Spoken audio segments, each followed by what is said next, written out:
ITP-253,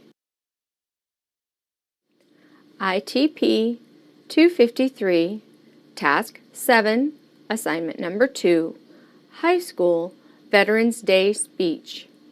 I'd like to thank one of your students, Ms. Matosh, for inviting me here, and to one of your faculty, your new wrestling coach, Mr. Chad Ripke, who I had the pleasure of coaching since he was in first grade. And I'd like to thank your principal, too, for allowing me to come and speak to you on Veterans Day. This is a very important day for me. And I hope that as we have a chance to talk today, that it becomes more of an important day for you, and that you realize some different things about veterans, and about freedom, and about yourself. I'm an old guy. I was born in 1950. That was right after World War II. And that was fresh in everyone's mind then. And I have a father that served in the Navy during World War II. He saw a lot of action from Okinawa to the Salmon Islands. And he fought in a lot of different battles. He was on the bridge of the ship when a suicide plane came over. And had he not ducked, the wheel would have taken him off right here at the midsection. He could feel the heat from the motor. And as he hit the deck, there were parts of the aircraft coming off around him. He's dodged the shells, and he manned the guns that brought the enemy down. And I grew up hearing these stories. My dad's 83, he's still alive. I'm very proud of him. And I'm very proud of his service to our country, and I'm proud of the heritage that he gave me about our country. I heard him talking on the phone to his Navy buddies. A lot of times when we took a summer vacation, it was to see them, because that's who he was close to. And I just grew up understanding that because you wore the uniform of the United States military, regardless of the branch, that you were respected by your country. People respected you because you would serve. I remember the stories he told about getting off the ship with a duffel bag on his shoulder. And he said you couldn't even go out into the streets very far before someone in the civilian sector would pick you up and take you to the train station, to the air terminal, maybe to the local restaurant and buy you a meal, or possibly even to their home and cook you a home-cooked meal and put you up for the night, and then take you to your destination the next morning. And it was that kind of respect that I grew up understanding was a part of America and part of wearing the uniform. I got into high school, and we started to hear something about a small Asian country called Vietnam. I'd never heard of Vietnam before. It was a small country. We were a large country. There was no war declared. It was something called a police action. So there really wasn't any reason for me to research this. There wasn't any real reason for me to get excited about it. It was just something that was happening in another part of the world, and we thought we would be in and out. But during that era, something happened that changed me, and it changed our country. And for the first time in the history of America, those that wore the uniform for the United States of America lost that respect of those in the private sector. And the uniform that was respected through World War I, World War II, the Korean War, those same uniforms were now, instead of being held in high regard, they were looked down upon. And I couldn't understand why the change. And during that time, people started to burn their draft cards openly, publicly, in disrespect of our country and those in authority over us. I watched at public events, ball games, hockey games, whatever, as people would stand when they brought the colors onto the floor and leave their hats on, put their hands in their pockets, look at the floor, and not recite the Pledge of Allegiance. They openly, publicly burned our flag on the courthouse steps and at the corner of whatever city they decided. And for the first time, there were demonstrations against our country openly on the streets in front of our military installations. And it made me wonder, why? Why are the people in uniform disrespected? What have they done to deserve this? Why should they be ridiculed instead of held in that same respect and high esteem that they always were before? I can remember first 2 years of me being in the Army, riding the convoys, and just because we were in uniform, just because we cared enough to stand for our country, that people would stand openly and make obscene street gestures and comments to us. And this began to work inside of me. And it began to make me ask questions. It began to change my life. And the questions that it drew me to ask are the questions I want to ask you today. It's a series of 5 questions, and the first one was a very simple question, but one that I never had to ask before. And I had to define for the first time in my life, what is freedom? So I went to the dictionary, and I found that Webster's definition of freedom is simple. It is not being governed by an outside force. Well, that was pretty simple, because we're the greatest nation in the world. We're the most powerful nation on the globe. A nation of the people, by the people, and for the people. So, of course, we're free. But of the 5 questions, that was easily answered. The other questions became much harder. The second question was, if I know what freedom is, what would my life be like without it? And for the first time, I began to try and visualize what that would mean and what would it be like to be without my freedom. You know, we're here today. We come and go as we please. We wear what we want.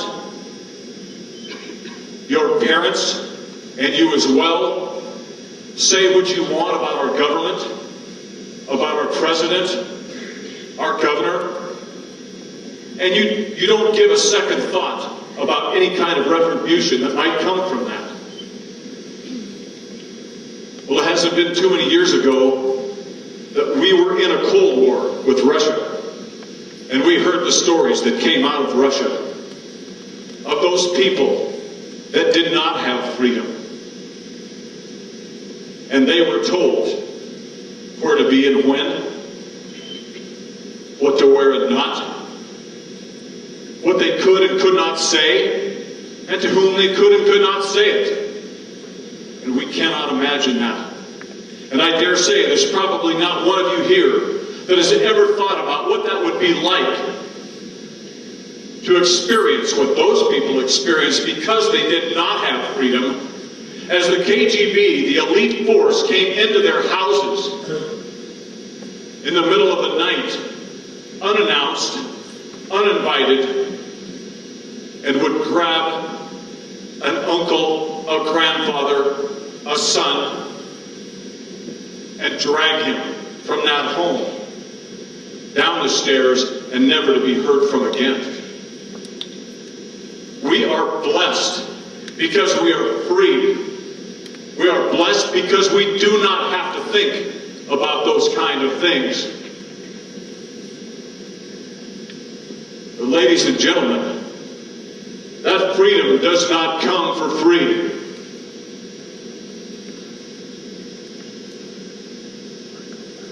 Freedom is precious. It is bought with a precious price. First question was, what is freedom? Second question, what would your life be like without it? Third question, what is the cost of freedom? The cost of freedom, what makes it so precious is because of what it costs to buy it. There is no amount of money that will buy freedom. Good planning does not get freedom. There is no way that freedom will come in a certain amount of time. It comes with one thing. It comes with human life. It comes with the loss of human blood.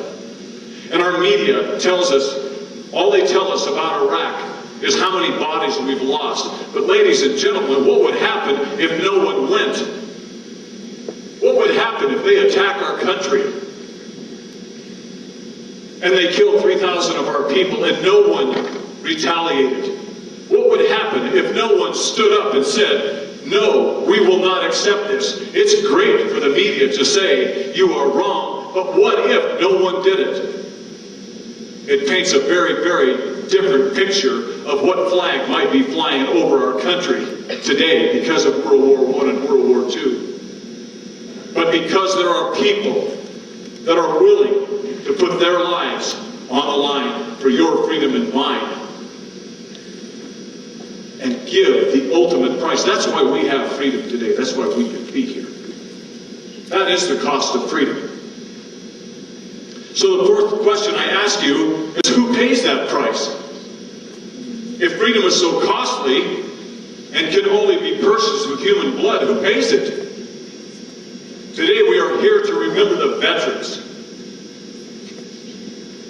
Ladies and gentlemen, that is who pays it.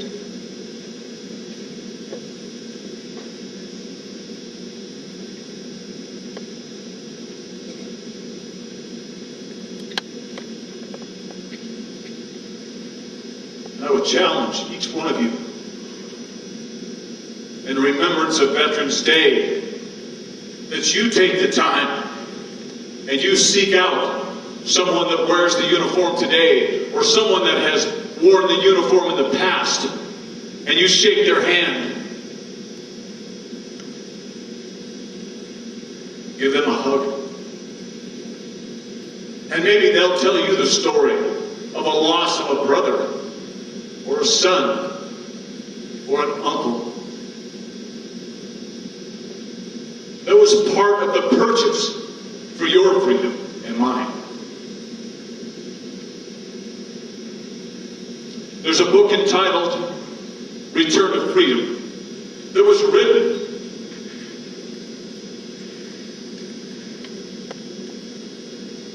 by Lieutenant Colonel Sam Braccio, who was a graduate of Gonzaga University right here in Spokane. He was a pilot in World War II, and he was shot down over the Philippine Islands. And he was a prisoner of war in the island of Mindanao. And his book gives a very detailed account of what those people went through.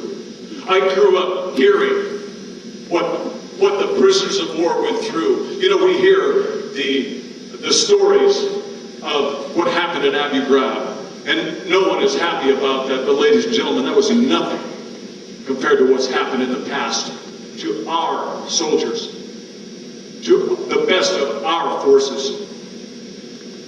My dad told me the stories of our prisoners of war, those that were captured, our Americans, the best of the best, that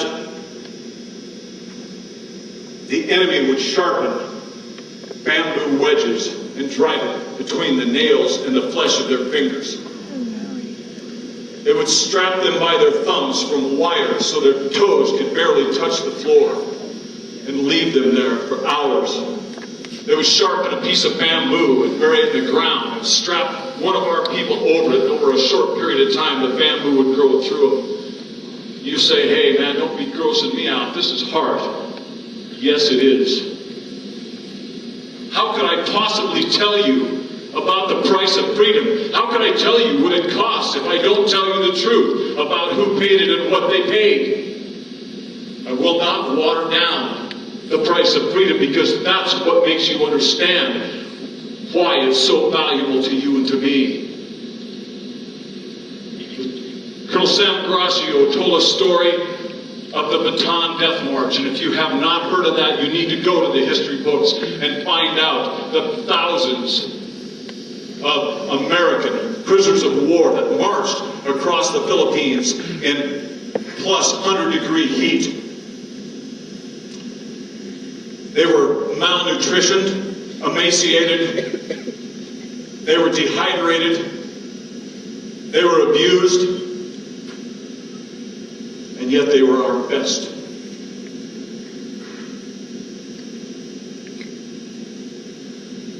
And he told a story that so moves me that I will tell you. During the Bataan Death March, as they marched the length of these islands, one of our young men that had put himself in a position to say, I will stand for your freedom, I will stand for the nation, had reached a point that he could no longer go on. He was at death's door, and because of this condition of weakness, fell out alongside. And one of the guards reached into the line and grabbed one of his fellow comrades, one of his fellow soldiers, another of the best of America, and pulled him out of line, and from somewhere produced a shovel and handed him this shovel. And then he took his bayonet and put it in this young man's throat and commanded him to dig the grave for this fallen soldier. And although he was not dead, he forced his buddy to dig this grave. And when the guard decided that the hole was deep enough, he took this fallen comrade and kicked his body into this grave, and with an increased pressure on the neck of his buddy, commanded him to cover him over even though he still lived. And one shovelful after another, his buddy was forced to cover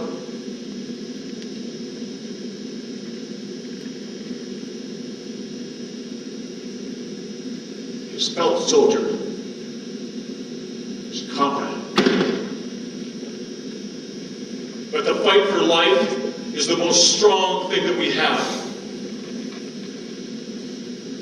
And this man forced his head above that dirt for one last breath to sustain his life. And the guard increased the pressure of the bayonet on his buddy's neck and forced him to take that shovel and beat his buddy unconscious, and then finish the job of covering him up to suffocate. You say that is brutal and that is inhuman. And yes, it is, and that is the truth. And that is one amongst million atrocities that happened to our people in uniform to buy freedom for you and for me. Because they knew you, because they knew me, not a chance.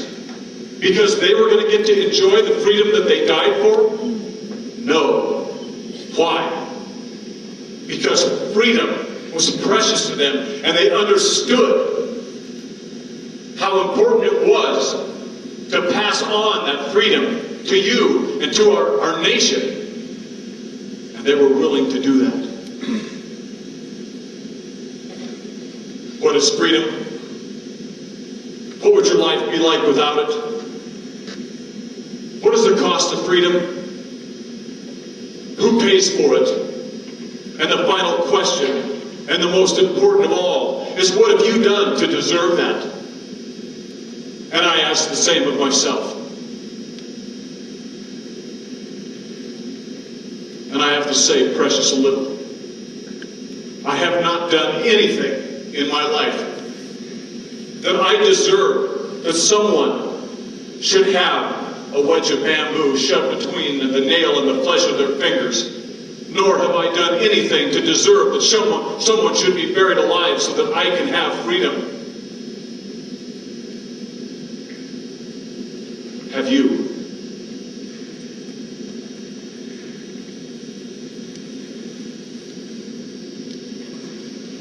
It is Veterans Day. This is not to give you a day off of school.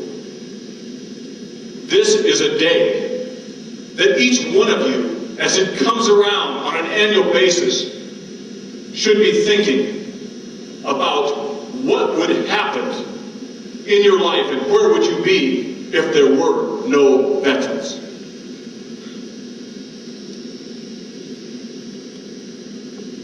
Ladies and gentlemen, you are not that far away from making these decisions. You are the future of our country. And at some point you must ask yourself that the freedom that you live in, the freedom that you've been born into in the greatest nation in the world, the freedom that you live in today, what's it worth to you? If you are called upon to pass that freedom on to the next generation, where will you be? What stand will you take? Will you put your life on the line to give someone else the freedom that you have? I leave that challenge with you on Veterans Day, and I will hope and pray that from the time that you and I have got to spend together today, that never again is Veterans Day the same for you, and never again will your life be the same when you think about freedom and when you see the colors of the United States of America fly. I am honored to be here. I thank you for listening.